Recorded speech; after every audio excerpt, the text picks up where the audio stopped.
Because of the following special program, Private Benjamin will not be presented this evening.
Hello, everybody. Welcome. We are so glad to have you here for this special extra edition of Misti Media Live. Normally we do 2 shows a month, but realized we had an extra Tuesday in there, and the timing just kind of worked out perfect. Hello, Barb. Barb Goffman's with us, the legend herself. Hey, Barb. Hey, Barb.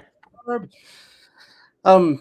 We said, hey, you know what the heck? If we've got if we have the chance to listen to ourselves talk for an extra hour and then force everybody else to do the same thing, you know, that's really hard to beat. So it is. You know, I am Jay Hartman, the editor-in-chief of Misti Media Publishing. With me from the Misti Media Studios here in Las Vegas, Nevada. With me, of course, is my awesome co-host, Linda K. Hardie, from her undisclosed location in Northern Nevada. How are you, Miss Linda? I'm battling a cold right now, and I'm drinking a lot of this honey citron ginger tea. You can buy it by the barrel practically at a large membership warehouse store that shall remain nameless, but it really helps. Are you does it have a secret ingredient, or is it no? Or it's just no. I can't do that when can't use that ingredient when I'm all stuffed up with a cold, because it messes me up. Here it's just a straight wonderful herbal remedy. I don't know about you, but the aggressive heat forced everything to, all the flowers to just sort of bloom all at once, and the pollen is having a field day down here in Las Vegas. Yeah, here too. We got some rain today, so we'll get some more pollen. Oh, Walt, that's really good news. Wow, yeah. His wife Joy had been taken to the hospital for catheter, but I am glad to hear that she is okay. That is awesome news. Yeah. So Linda had the brilliant idea. I'm not the only one with brilliant ideas. Linda's got many of her own. I just get to take all the credit for leading the show. So, Belinda said, "Hey, you know, if we're going to be doing a show that's, you know, happening the day before April Fool's Day, you know, maybe we should do something about funny business." And I thought, you know, that's actually a really great topic. Now, I'd like to say that I mean, Linda, are you a prankster? Like on April Fool's Day, do you like to pull pranks on people? Do you like to have pranks pulled on you? That's the one kind of humor I do not like. And if anybody tries playing April Fool's jokes on me, as soon as I get over the shock of having fallen for it, they better watch out, because I fall for all of them, and I hate the practical jokes. Just about every other kind of humor I love. Slapstick. And then she started feeling death. Yeah. Later, Yeah. as she got done wielding a knife everywhere she went to take out her adversaries. You know, I wore my kitty cat bakery shirt today. You can't see it. Biscuits made daily. I should have worn my fun little shirt that has a cartoon snail on it, and the snail has a knife in its mouth, big old butcher knife, and there's red dripping off that end of the knife, and the snail's slime is not slime; it's like red, like blood. And it's just a reminder that, I mean, I find it very funny because a little bitty snail with a knife and blood, but it's also a reminder that you can't assume. And people look at me and say, "Oh yeah, look at her, you know, little old lady, gray-haired lady, purple." She's so sweet and cuddly and deadly. Yep. Yeah. And then So then they read some of my stories. But see, that brings me to a good point. What you just described was very visual, and a lot of what people find funny is because it's something that they see or it's something that they hear. So it's a joke that's told. It's body language in addition to the joke being told when they watch a comedian up on stage. It's the guy that does the pratfall in the movie, or something stupid that happens. So as somebody such as yourself who writes comedy and writes comedic scenes, how do you move from relying on a visual medium like that to conveying the exact same type of thing through writing so that somebody still finds a reason to laugh as they read? Because I mean, it seems to me that's a tougher medium to get the humor across. Yeah, because I mean, you watch Stephen Colbert, and part of his, in his monologue, part of his humor is that raised eyebrow of his, and the face that he can get all these expressions on, so he can say something and sound dead serious if you're not looking at him. But if you're looking at him, you see his face is all contorted, and it's total snark. And yeah, the visual really helps. It's just for me, I've worked with words and dealt with words my entire life. They taught me to read at age 4, and I've been reading and writing ever since. And so I'm used to getting it down and working with the words to get them to convey. And you have to go at the jokes a little bit differently. Although you can have really good slapstick. I mean, I was just looking for some stuff, and I remembered Sandy Murphy's story in the first perp here, where she has these detectives. Wait. Feel free to hold that up a little longer. Okay. The purple pumpkin. So just real quick for everybody, a reminder, this channel is not monetized. The only way that any of my authors make any money is when you buy our titles. In this particular case, the book that Miss Linda's holding up, The Purple Pumpkin, is actually a charity anthology that we created, where all the proceeds go to Second Harvest Food Bank and Feeding America, two really worthwhile organizations. This particular anthology I used to publish a similar anthology at the publisher who shall remain nameless. That series went on for 6, 7, 8 books. And then this book, we introduced it when Misti Media came around, and we made it a charity anthology. So it's all humorous stories based around Thanksgiving foods. So again, we've got links down below in the show notes to our various shops. Again, the best thing you can do for us is go ahead and buy our titles from either directly from us or from wherever you like to buy books. Be sure to give this, I guess it's called a vlog, a thumbs up, share it out with folks, put stuff in the comments, help it get seen. More people that see it, the better off we all are. But Miss Linda, I digress. Yes.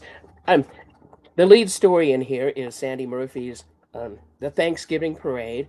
Sounds innocuous enough. The stories are humorous crime stories that have to do with typical Thanksgiving foods. And so she has these detectives dressed up for this big, silly parade in this small town.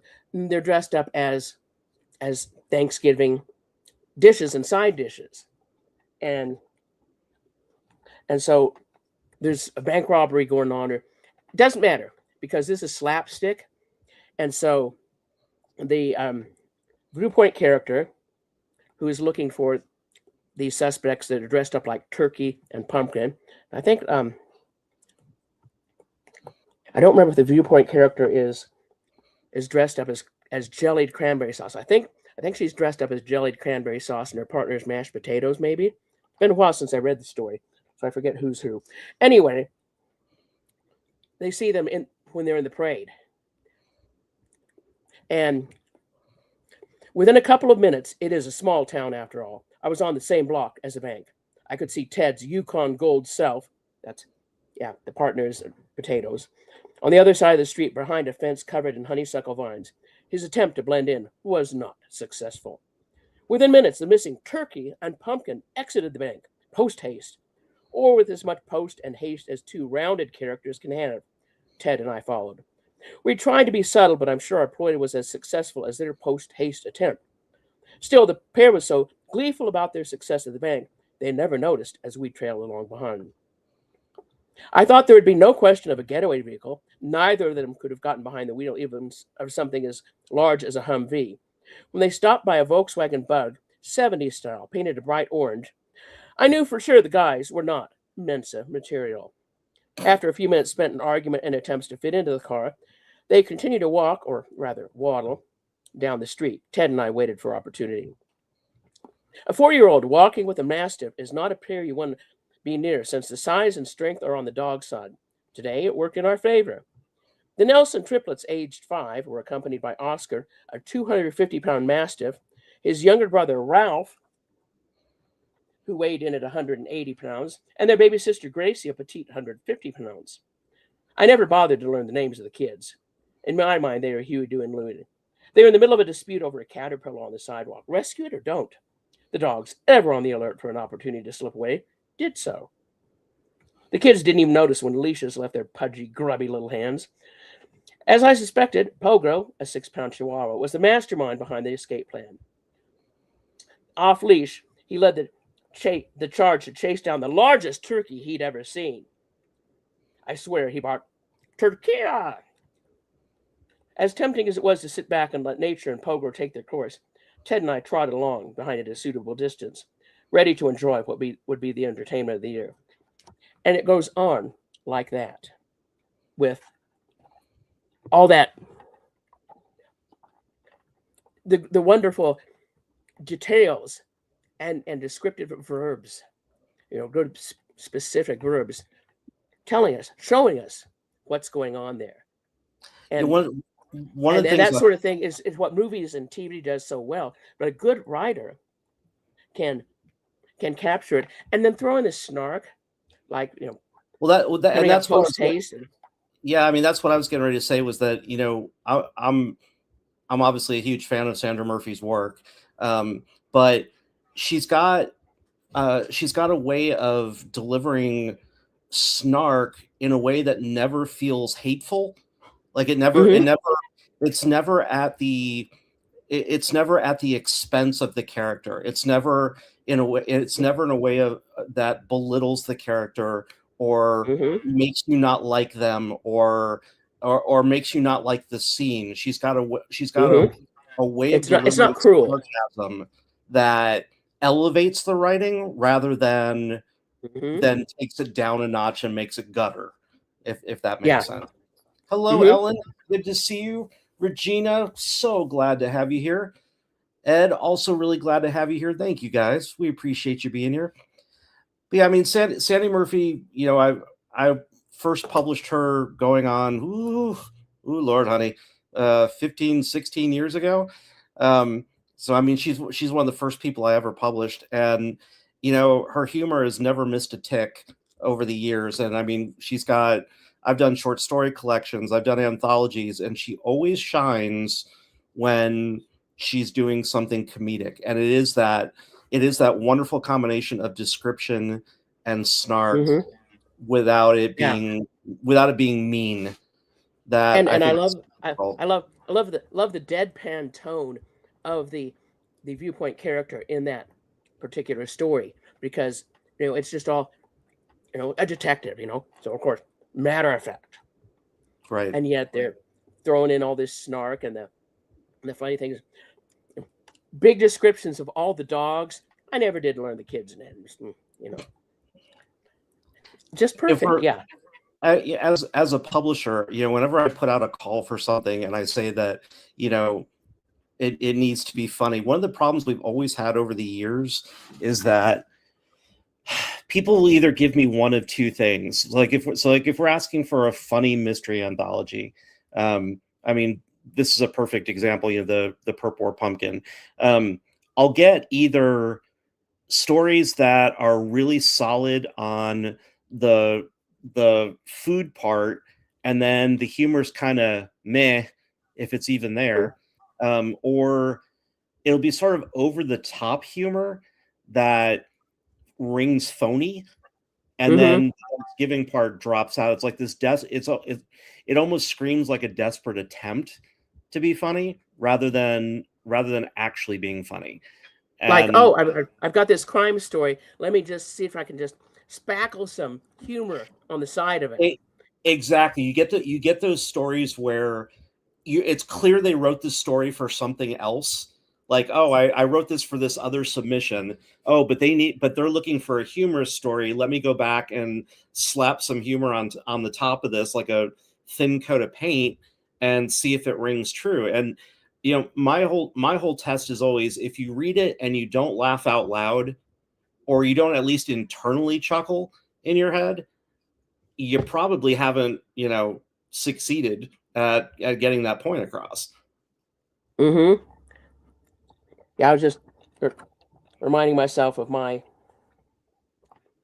story in here, which kind of almost was what you describe of a story written for something else, except my story was one written for the publisher that shall not be named, but for that other anthology series. Another person who's really good at that also happens to be in the chat today, which is Barb Goffman. Oh, Barb, yeah. Barb was in nearly every single one of my original series over at the publisher that shall not be named.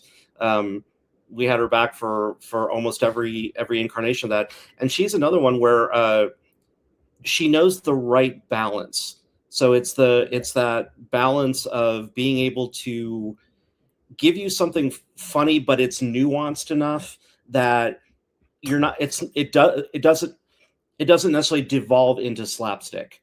It's humorous, and you find the humor in it. Sort of like, sort of the same way I would say Mark Twain, is a humorist, but it's subtle and literary at the same time that that it's funny. It's not relying on over the top silliness to get somebody to laugh. It's kind of what I call intelligent humor. It requires some thought. When you're writing and you're right, how do you go about going back over your story to figure out whether or not the joke has actually landed? For me, it's like any other part of the writing. When you write it, you look at it, you might, at least I do, you usually look at it and you finish the story and you think, oh, this is brilliant.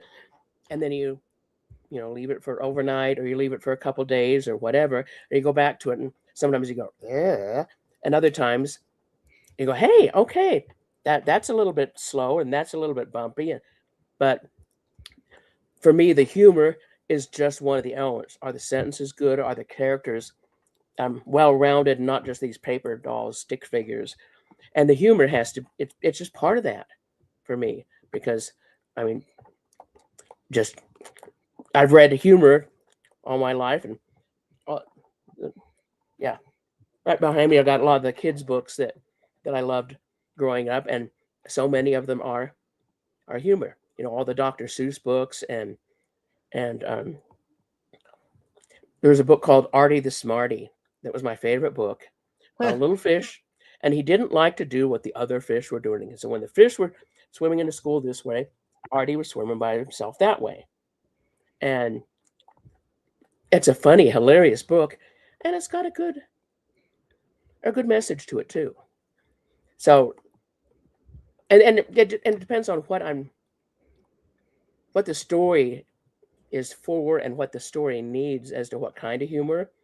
Because Right. in this one, my humor is kind of just a sarcastic snark that the viewpoint character is telling herself. You know, she's like doing commentary on her own life. It's her and her verbally abusive husband at his family's Thanksgiving, and they're not the nicest, most caring people, functional people. Anyway, but she's snark. The hostess of it, the sister-in-law, is not a very good cook, and like Anne Marie took the turkey out of the oven. Anne Marie's the sister-in-law.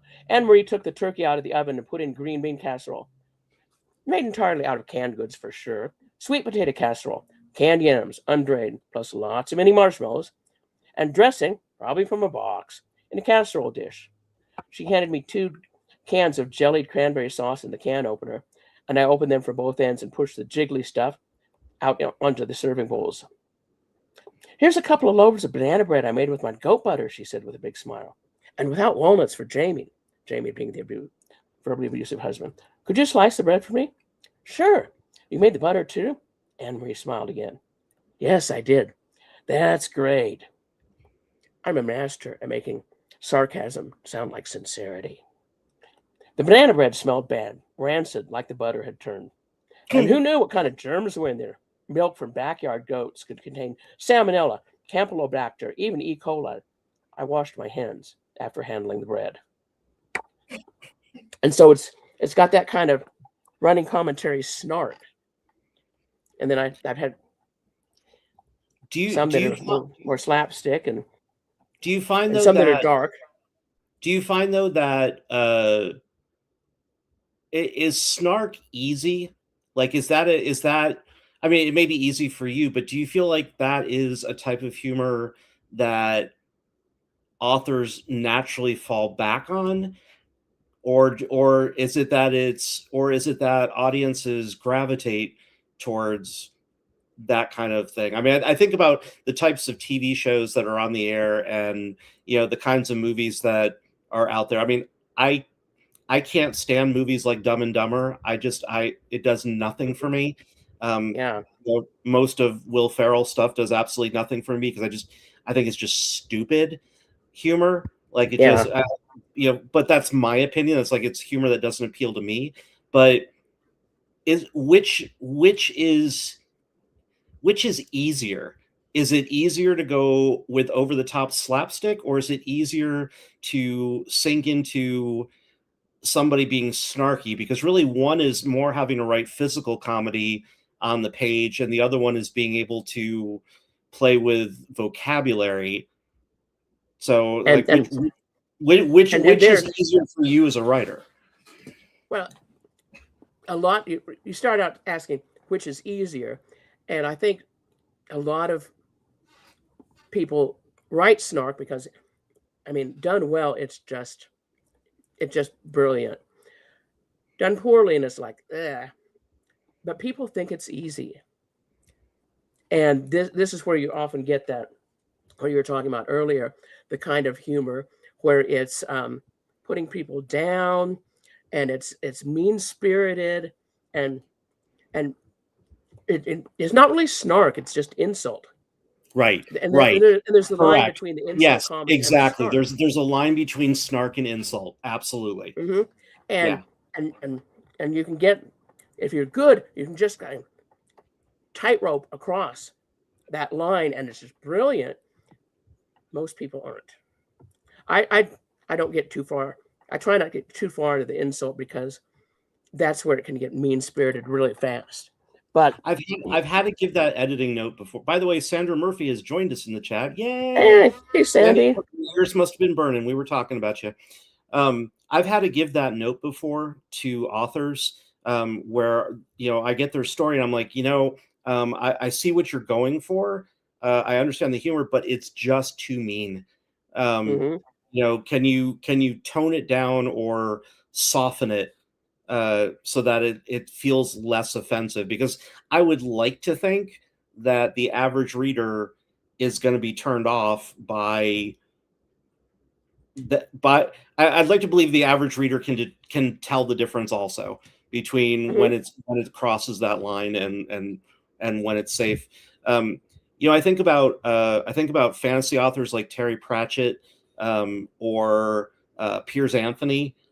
Piers Anthony, especially, who, you know, his humor all comes from wordplay. So Mm-hmm. he's you know, he is the big on puns. His all of his, you know, all of his book titles are puns. Puns absolutely abound in everything he does. You know, everything, literally every book he writes is just filled with it. Characters and places, it's all that kind of. And it seems to come so effortlessly for him, and yet I never really see anybody else go that route. And I don't know if it's because it's so ingrained into his writing style that I wonder if other people were to try it, it would feel forced. It would feel false because he's so well known for it. Well, I think that of course I don't have any examples offhand. I think that there are other writers that do the same sort of thing, you know, at that level of brilliance. But because it's brilliant, you don't have a lot of them, and it's always a slightly different angle from Pratchett. But it's just because it's brilliant that I don't think you see as much of it, because it's really hard to keep that up and not tire the reader and not slip over into like self-parody. Right. And I've read a lot of books where somebody is trying to be humorous like that, and they end up slipping over into parodying themselves. And it's like, I got better things to do. Except I wouldn't be throwing this book. This is one of my very favorite humorous author, Donald E. Westlake, which is, and some people out there might be going, what?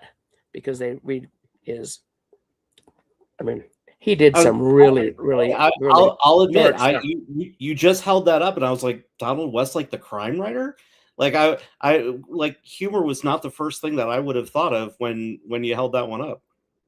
See, I think there were, yeah, this this series is my favorite one. But you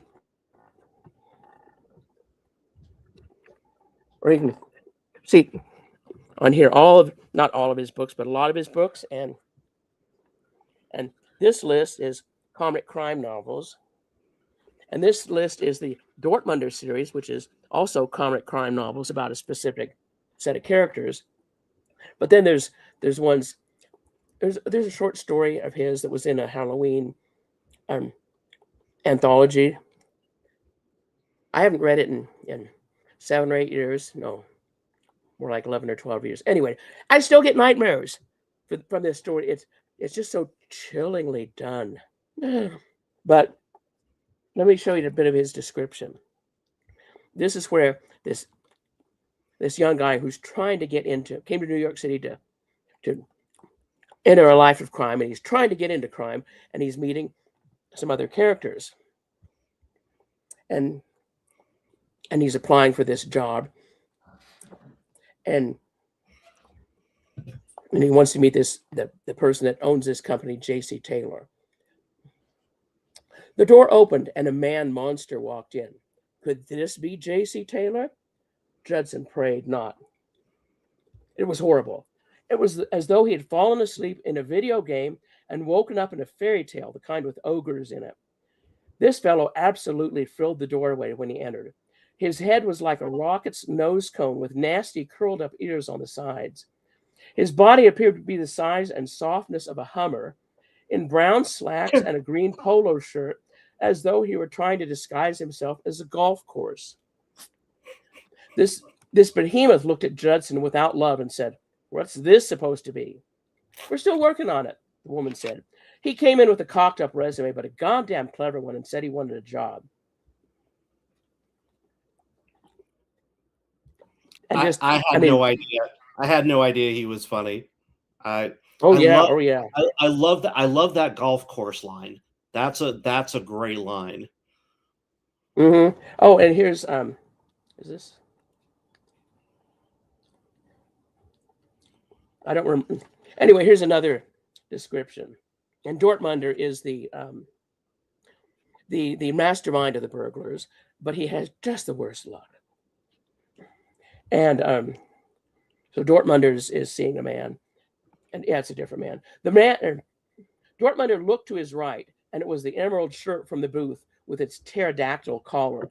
The man with it was short but strong looking, as though his body were made of 100% gristle, with a head on top full of outsized parts, so that he would only look reasonable in profile.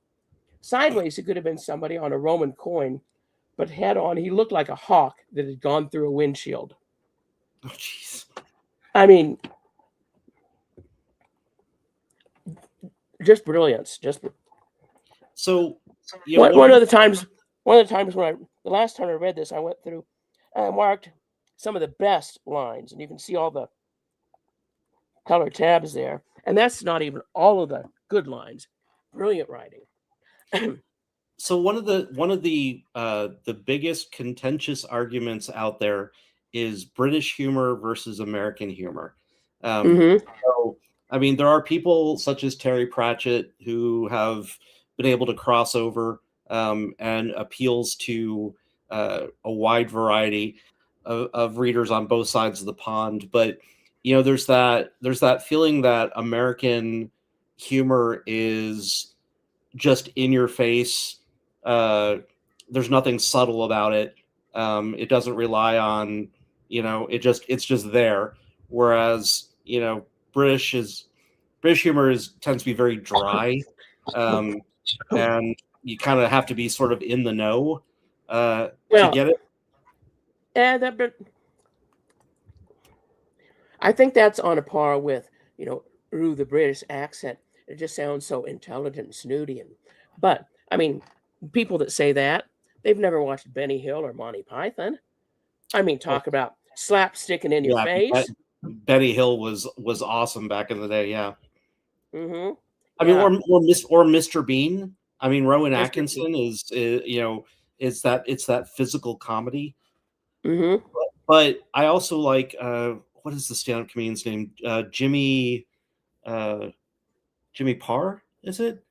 I mean, he's extremely lewd. Doesn't mind going over the top with what he presents, and some of it would be considered edgy. Actually, most of it would be considered edgy. But do you think that there really are two different reading audiences? Do you worry when you write something humorous? Do you worry about how it's going to be accepted overseas or by other reading markets? Because I mean, it is true sometimes what some people would find funny in one part of the world, they don't find funny in another part of the world. So does that ever enter your thought when you're working on a new piece? No, I don't think about that because Barb, that's a great example. Fish Called Wanda. Yeah, that's a great combination of sort of American and British humor that's really well combined into one. Yeah. Yeah. I'm pretty sure it was Donald Westlake that that mentions in like an introduction or author's note for one of his books about translations. Because think of those descriptions I was just reading out of this book. How would you translate that into, Polish? And a lot of that you couldn't translate, and you'd have to, Westlake had one paragraph where he made a joke where the color vermilion was being confused with. Anyway, it was a very highbrow pun in American English. And a translator actually translated it into, I think, Portuguese, maybe. Anyway, and kept the flavor of it. So, you know, you can't really think about audiences further downstream when you're writing. And for me, I think about, okay, who's my audience right here? And if there's an audience over there, somebody else is going to work on that and figure out. And if it works, cool. Because I think that we can see things, and like you were talking about before about not having that international exchange of novels and stuff, you know, translation novels and stuff. We're missing out on a lot of good stuff, but I think that we can learn other people's sense of humor, because there are, you know, there is kind of some reserve in a lot of it, and some are some are very sarcastic, like a lot of the Europeans. Like in Spain, they tend to say things kind of offhandedly, and you think, whoa, wait, did they really mean that? As an undercurrent catches your mind, and you realize, whoa, that was an insult. And so, but yeah, because I do give that thought when I'm putting together anthologies, or if I've got a submission. You know, my goal is always to publish stuff that appeals to the widest possible audience. I mean, yeah, you want, you know, you're not always going to succeed in that.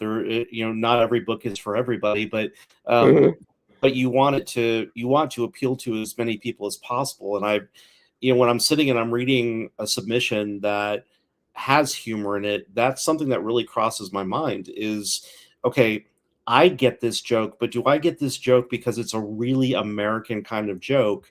And you know, as somebody who lives here and deals with that kind of humor, I get it and I appreciate it for what it is. But you know, that at the same time, this is the kind of joke that would just irritate somebody in England who is reading the exact same thing.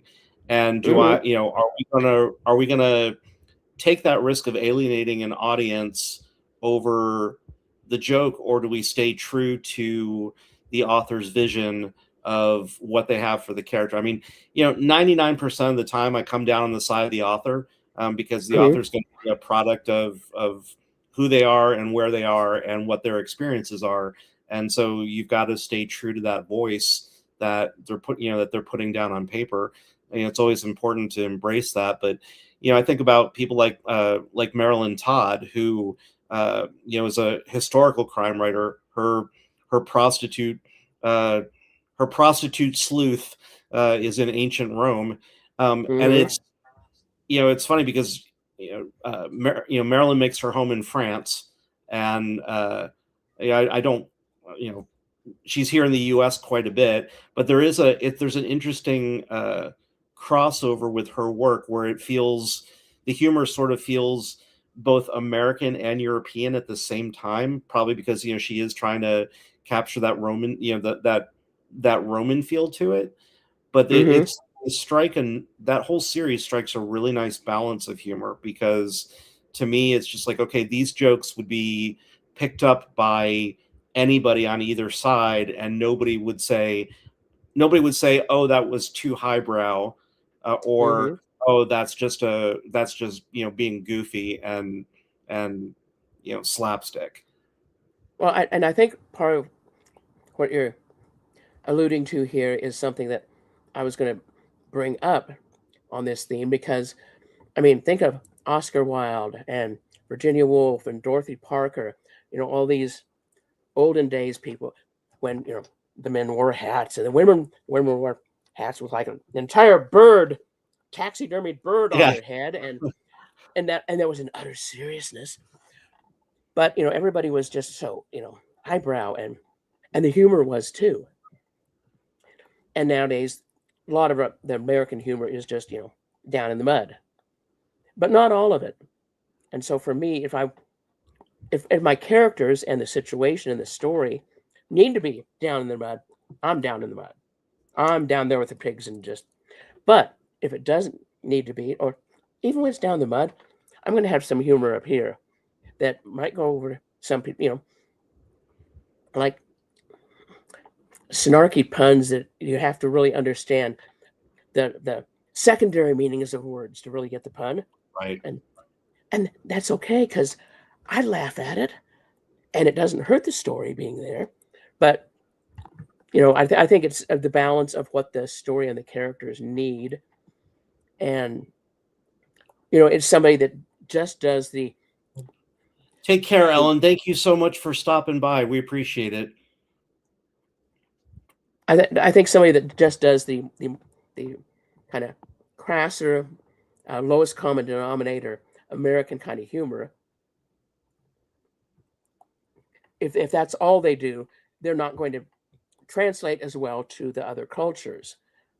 Why do you think that humor has been such a race to the bottom over the last couple decades? Because it does feel to me, especially when I pick up books, that humor has been vastly simplified. I mean, you brought up Oscar Wilde, and I mean, satire in itself is a different medium of humor. I mean, when you're publishing a treatise about how children should be boiled and eaten, to avoid overpopulation, I mean, that's a whole other level of satire and snark. That's a different story. But it feels to me, I always refer to it as the USA Today of humor, is that it just to be this race to the bottom of how simple and how obvious can we make the humor, instead of being subtle about it. Why, in your opinion, as both a reader and a writer, why do you think that this de-evolution of humor in writing is happening? When I was an undergrad studying journalism back in the dinosaur days, one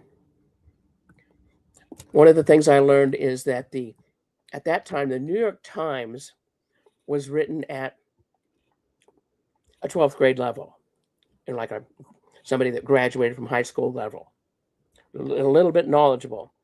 The daily newspapers in most people's towns were written at about a 10th grade level. Let's see. And USA Today, and I was taught USA Today was written for a third grade reading level. I hadn't heard that. I do believe it. Let's use that. Back about the time that USA Today came out and CNN went on the air in like early 80s, the New York Times was down to a 10th grade level, and some Post too and things like that, Washington Post. And then the local papers were down from an 8th to a 6th grade level. And so what I see is it's the mass marketification. That's trying easy for you to say. Trying to sell to as many people as possible, trying to appeal to everybody, and you really don't appeal to anybody if you do it like this. But there used to be, or are you? Because I mean, USA Today's circulation is, they're not going anywhere. Yeah, but well, it's what option is there? But I think a lot of it is that, because when I was growing up, radio stations had regional hits, in the 70s and 60s, 70s, early 80s. You could have regional hits on the radio. A song could be a hit in Portland, Oregon, right, and people in Phoenix, Arizona never heard of it. Right. Because they were programmed locally. Very much so. Yeah. And so, the big record companies, the big book publishers, they look around, they say, well, I don't want to just sell a few records up there in little old Oregon. I want to sell them to everybody. And so, suddenly the radio stations, the formats are not as niche anymore. and suddenly, oh, we'll play a lot of stuff, and then it fractured again. But it's trying to appeal to everybody, and the stations went from being programmed locally in that radio station in that town to being programmed by consultants from New York and Chicago and Los Angeles and all that. And so it was all the same radio everywhere. And then books are a similar story, where the big New York publishers, this is what we want. And I think this is changing in books, but I guess also in music, where the small business presses like Misti Media are stepping in and saying, okay, we're going to go back to doing the niche publishing of books that I think are good. They're not going to appeal to everybody. And musicians are doing this too with their streaming services that they're marketing directly to the listeners over social media. Yeah, Because, I mean, trying to get back to, I want to write stuff that I like and find readers that like it too.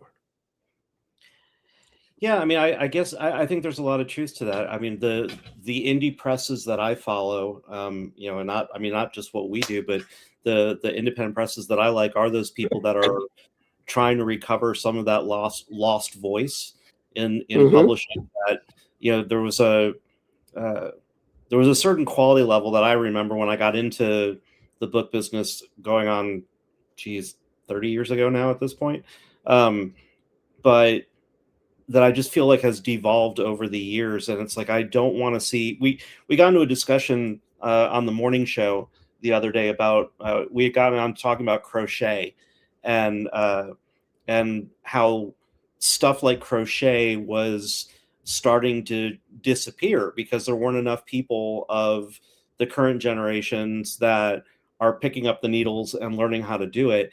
And it was just the old ladies, all the right. And now when I grannies. Now when I poke around a bookstore and I'm picking, and like I go to the humor section, or I'm looking at books that people are telling me are supposed to be funny, I'm reading them and going, I don't think anybody read what we used to find funny. Like I don't think people. I realize humor evolves, especially because humor relies so much on language. And so as language and vocabulary evolves, so too does the humor. I mean, let's face it, how many other words did they have to use back in the day? Because fuck wasn't really a word that, people were using. But let's face it, everything gets a little funnier with the word fuck in it. As long as you don't overuse it to the point that it becomes like a blurry word that, like how if you hear the same word over and over and over again, eventually it has no meaning and it just sounds dead on your ear when it arrives. But a well-placed fuck in a story will still make you laugh out loud. And being unable to use certain words. Oh, and George Carlin. The 7 words you can never say on television. Going to the Supreme Court. Anyway, he was so proud of that.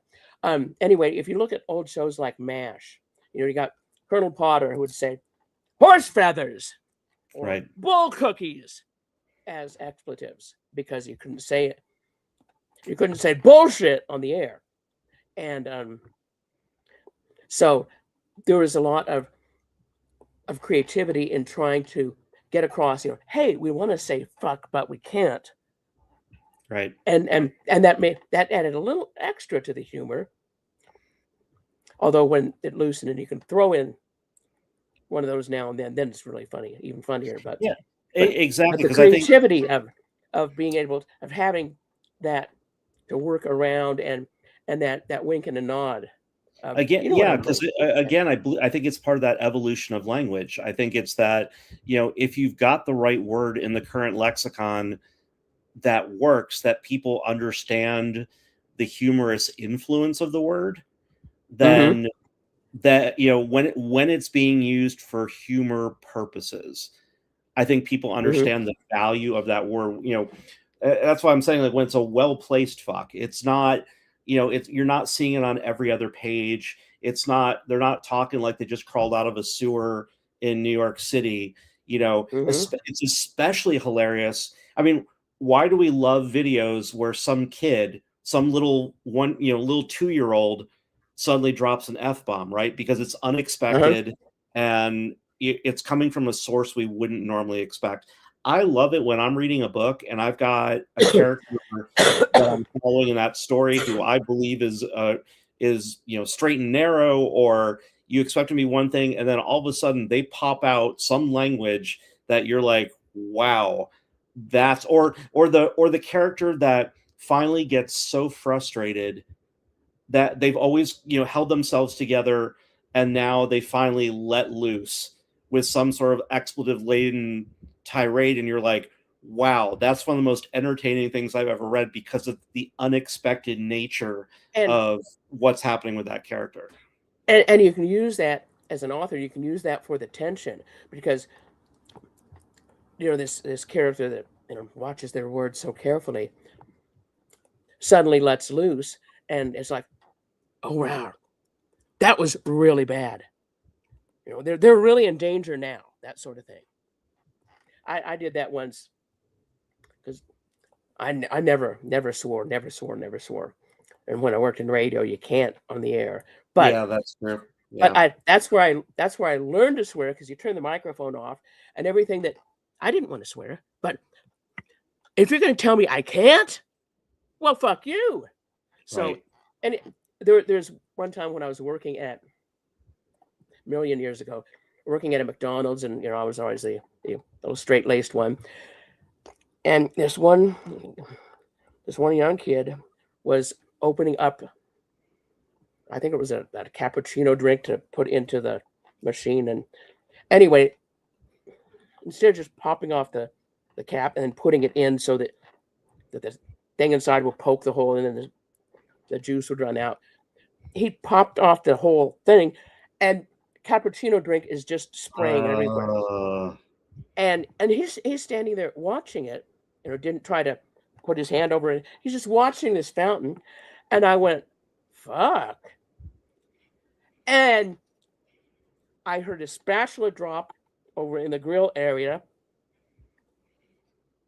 And then you could hear a pin drop. And everybody's looking to going, wow, it is bad. And somebody said, well, yeah, Linda was swearing. It's got to be bad. And it sure is.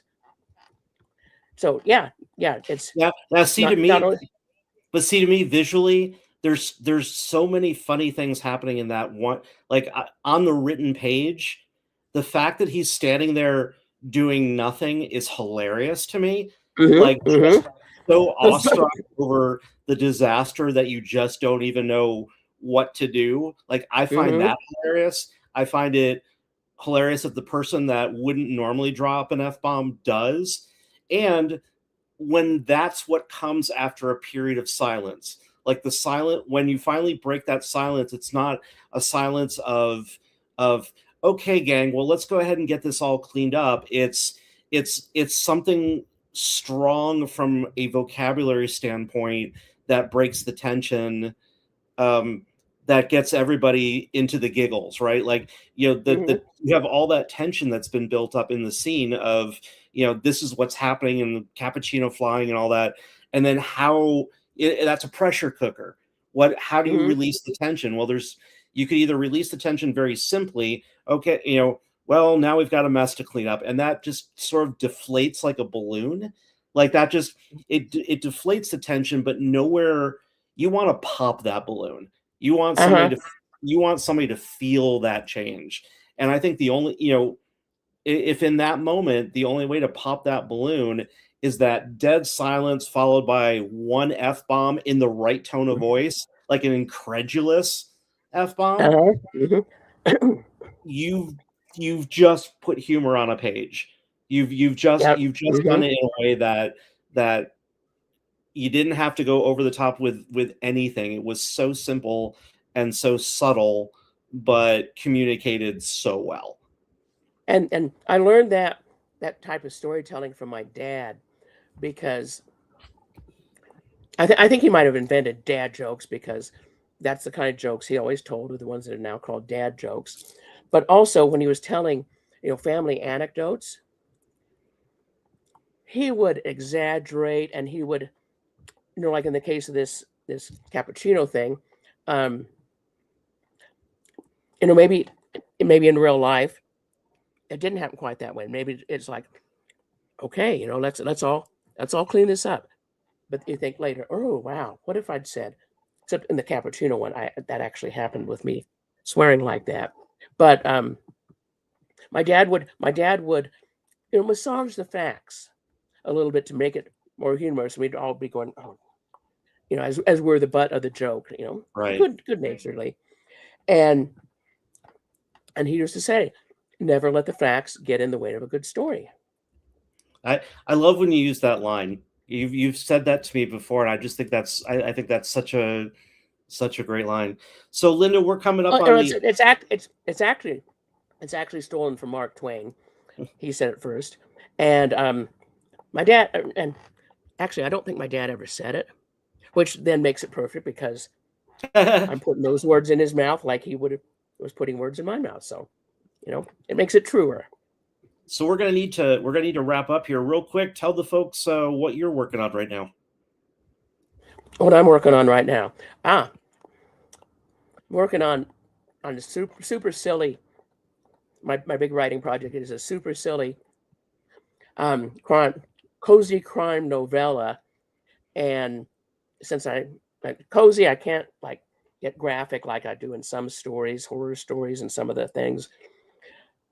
I can't get graphic with any sort of violence or anything like that, and we can't really get graphic with the language, although maybe a little F-bomb but anyway, but it's really slapstick thing. And so I'm trying to substitute all the just really horrid puns and wordplay jokes and all that for the horrid language and the horrid violence that I can't indulge in. And that's my big project. I've got a bunch of other little projects too, but that's a big one that I'm working on. And folks, be sure down below in the show notes, we do have a link to Linda's author page over at White City Press. Please do go over and check her stuff out. Barb Goffman, if you are still in the chat, Barb, since we used your suggestion about a fish called Wanda on the air today, drop us a line at MML. That's Misti Media Live. MML@mistimedia.com.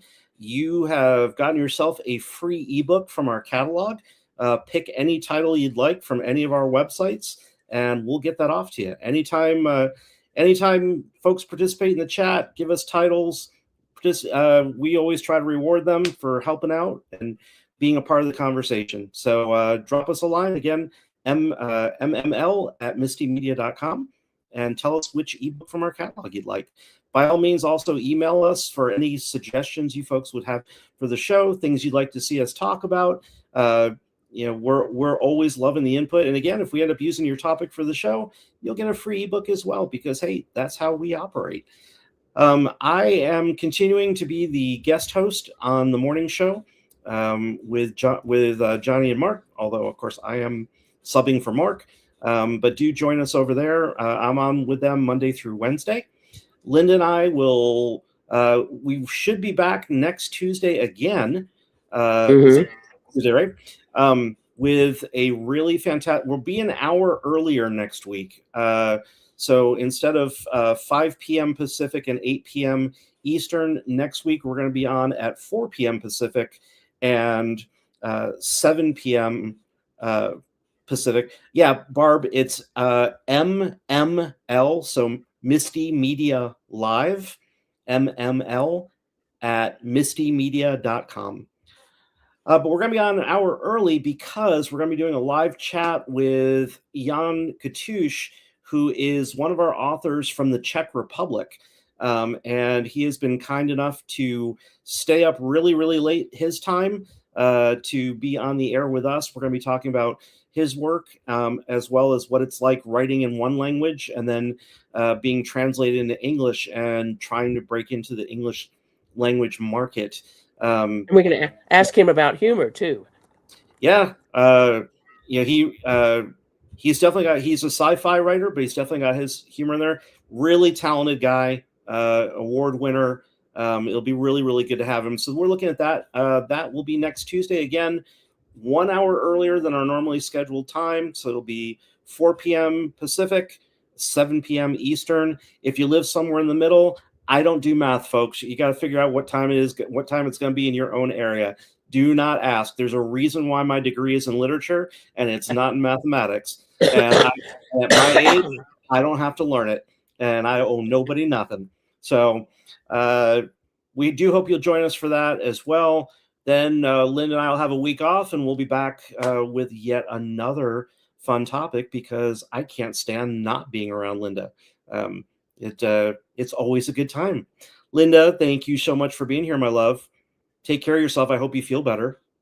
Thank you. You can hear I don't have my full voice, but we're gonna call it a night there. Thank you, folks, all for being here. Thanks for supporting the channel. Thank you, everybody. Thumbs up. Don't forget to hit the thumbs up, share, tell people about us, comment in the fields, and we will see you all on the next one. Take care, everybody.